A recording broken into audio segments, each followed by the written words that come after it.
Dari sejumlah temuan baru setelah pendaratan ke bulan, terutama dari bahan pembentukannya, kemungkinan besar bulan itu diciptakan oleh manusia zaman prasejarah. Begitu kita melepaskan diri dari teori evolusi terhadap belenggu kearifan kita, maka kita akan dapat melihat sejumlah besar keadaan yang tidak terbayangkan oleh kita, seperti misalnya dugaan bahwa bulan adalah ciptaan manusia.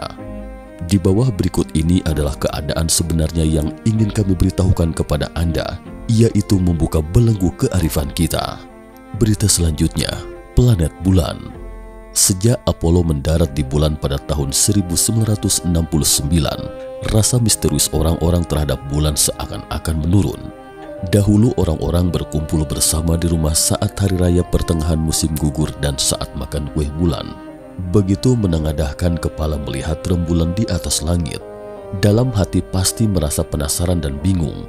Penasarannya adalah dari mana sebenarnya bulan ini berasal, dan bingung apa yang sebenarnya ada di atas bulan itu. Sastrawan pada masa dinasti Song yaitu Su Tongpo dalam Sui Tiao Ke Tao paling bisa hanya menyuarakan rasa penasaran dan kerinduan bangsa Cina terhadap rembulan. Kapan adanya terang bulan? Dengan arak bertanya pada langit cerah, tidak tahu istana langit atas sana, hari ini tahun berapakah saat ini? Setelah antariksawan mendarat di bulan, orang-orang tahu bahwa permukaan bulan adalah sebidang padang pasir tandus, diselimuti debu angkasa tak terhingga banyaknya, kosong melompong.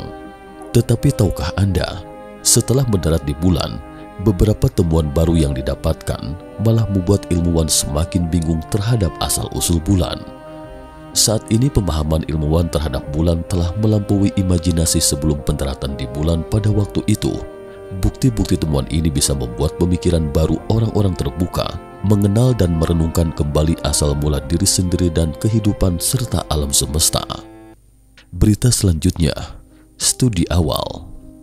Sejak zaman dahulu, astronom setiap bangsa di dunia telah mengadakan pengamatan yang panjang terhadap bulan.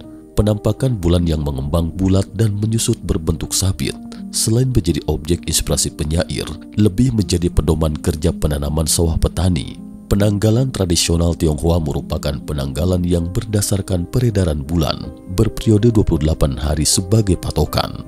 Pada masa lampau, orang-orang menemukan sebuah fakta yang sangat menarik. Bulan selalu mengarah pada kita dengan satu permukaan yang sama. Kenapa? Melalui pengamatan yang panjang, orang-orang mendapati bulan bisa berputar sendiri dan periode perputarannya sendiri persis sama dengan periode perputarannya mengelilingi bumi. Maka biar dimanapun posisi bulan berada, bulan yang kita lihat dari atas bumi pasti merupakan satu permukaan yang sama. Bayang-bayang di atas bulan selalu sejenis yang serupa. Orang-orang bahkan memperhatikan ukuran bulan kelihatannya sama besar dengan matahari. Matahari dan bulan dirasakan sama besarnya, namun pada kenyataannya apakah sama besarnya? Orang dahulu acap kali berhasil mengamati suatu fenomena alam yang aneh. Mereka menyebutnya dengan istilah dewa anjing menelan matahari. Di saat itu akan ada benda langit berwarna hitam menutup total matahari. Langit siang hari yang terang benderang tiba-tiba menjadi gelap gulita, dipenuhi dengan kelap-kelip bintang, yaitu gerhana matahari total yang dikenal oleh ilmuwan sekarang ini.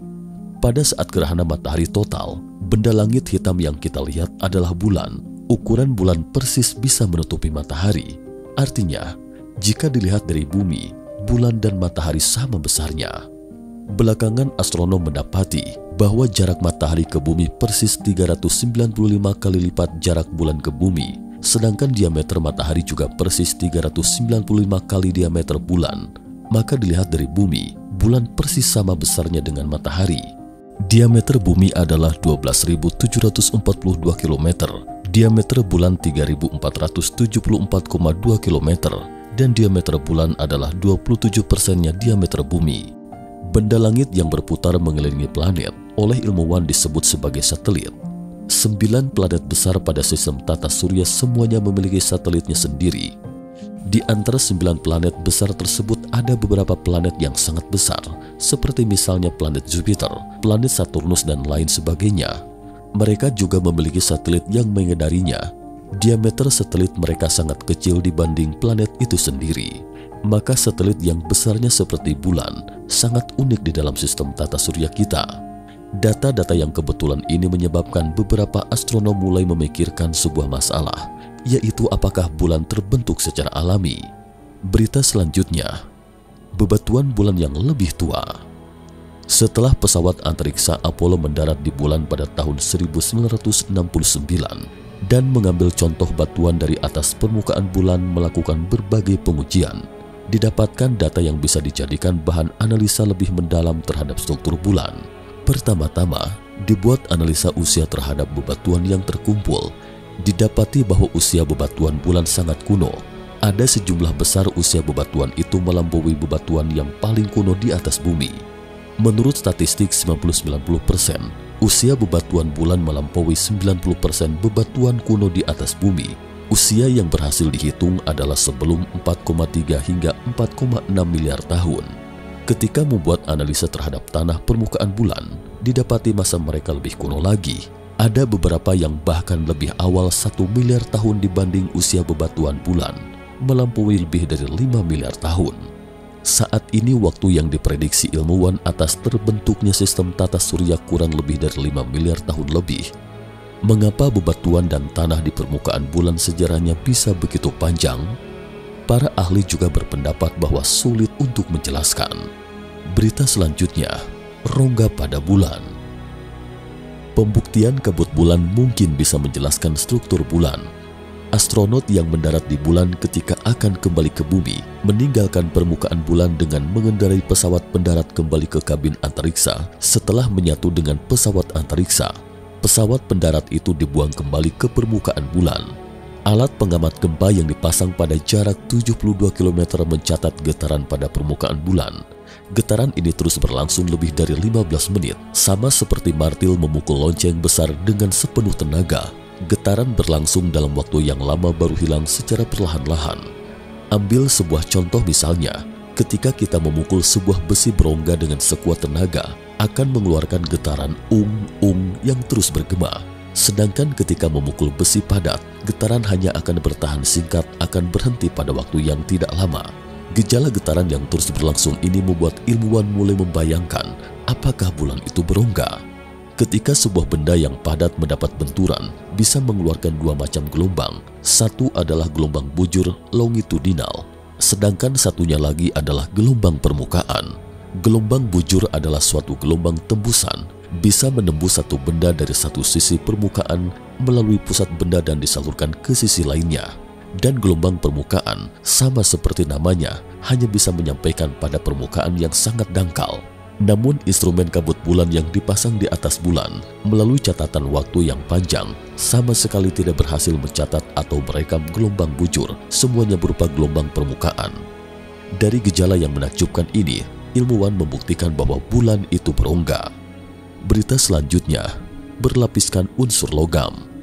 Tidak tahu apakah Anda memperhatikan, bila mengamati bulan pasti akan terlihat potongan bayangan yang hitam-hitam, dan itulah area bayangan hitam yang disebutkan oleh ilmuwan.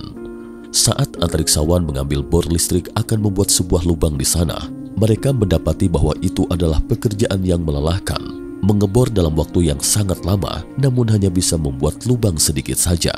Dan ini aneh rasanya.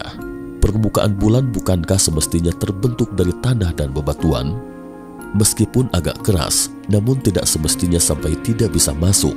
Ketika dengan cermat dan teliti menganalisa struktur bentuk permukaan bulan pada area itu, ditemukan bahwa sebagian besar adalah suatu komposisi unsur logam yang sangat keras, yaitu unsur logam titanium yang digunakan untuk membuat pesawat antariksa. Pantas saja bisa demikian kerasnya, maka komposisi keseluruhan bulan dapat dikatakan bagaikan sebuah bola logam yang berongga. Dalam lubang kawah bulan terdapat lava dalam jumlah besar. Ini tidak aneh. Yang aneh adalah lava-lava ini mengandung sejumlah besar unsur logam yang sangat langka di bumi. Misalnya titanium, kromium, yttrium, dan lain-lain. Logam-logam ini semuanya sangat keras, tahan panas, anti-oksidasi. Ilmuwan menaksirkan jika hendak melebur unsur-unsur logam ini, paling tidak suhunya harus di atas 2 hingga 3.000 derajat. Namun bulan adalah sebuah planet dingin yang mati kesepian di langit. Paling tidak selama 3 miliar tahun tidak ada aktivitas gunung berapi. Lalu bagaimana bulan bisa menghasilkan begitu banyak unsur logam yang membutuhkan suhu yang tinggi?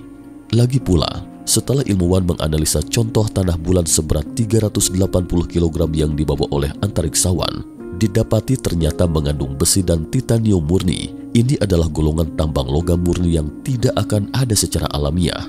Ini menunjukkan bahwa logam-logam ini bukan terbentuk secara alamiah, melainkan hasil leburan manusia. Penemuan ini sekaligus menjawab pertanyaan yang sejak lama membuat bingung para ahli.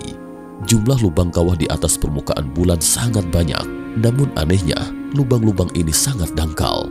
Ilmuwan memperhitungkan, jika sebuah planet kecil yang berdiameter 16 km dengan kecepatan 50.000 km per jam terbentur dan hancur di atas bumi, maka akan mengakibatkan sebuah lubang besar dengan kedalaman berdiameter 4 hingga 5 kali lipatnya.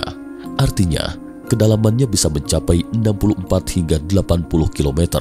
Dan sebuah lubang kawah Gagrin yang merupakan kawah terdalam pada permukaan bulan, diameternya 300 km, namun kedalamannya hanya 6,4 km. Bila hitungan ilmuwan tidak ada kesalahan, bebatuan yang mengakibatkan lubang ini jika bertabrakan di atas bumi akan mengakibatkan lubang besar yang paling tidak kedalamannya 1.200 km. Mengapa di atas bulan hanya bisa menimbulkan lubang bebatuan yang demikian dangkal? Satu-satunya penjelasan yang mungkin dapat diberikan adalah lapisan kulit luar bulan sangat keras. Jika demikian, komposisi logam keras di permukaan bulan yang ditemukan sebelumnya cukup untuk menjelaskan gejala semacam ini. Berita selanjutnya, bulan diciptakan oleh manusia. Dua ilmuwan ex-Uni Soviet dengan berani mengemukakan hipotesanya, menganggap bahwa bulan adalah sebuah kapal ruang angkasa yang telah mengalami perombakan.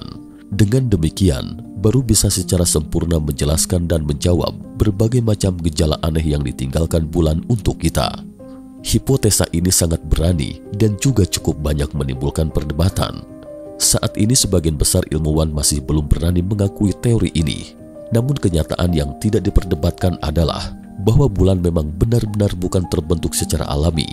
Bulan bagaikan mesin yang sangat akurat, setiap hari menghadapi bumi dengan segi yang sama, juga persis sama besarnya dengan matahari kalau dilihat sepintas.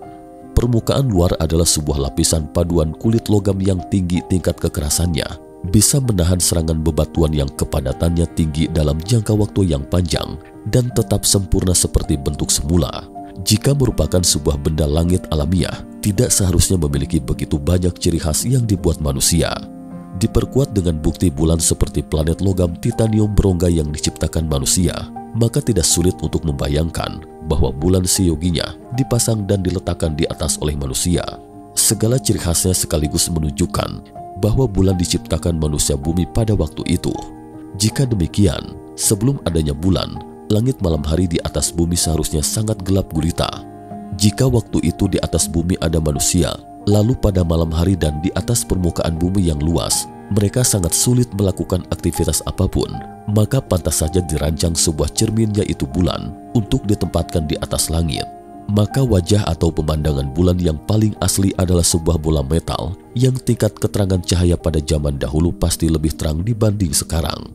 Seiring dengan perjalanan waktu yang panjang, di bawah kondisi tidak adanya lapisan atmosfer dan ditutupi sejumlah besar bebatuan kosmos serta debu sehingga menjadi seperti sekarang ini. Dan bila saat ini kita menganalisa permukaan bebatuan dan tanah bulan, tentu saja mendapati usianya lebih lama daripada bumi, membuat adanya perasaan sedikit fantastis.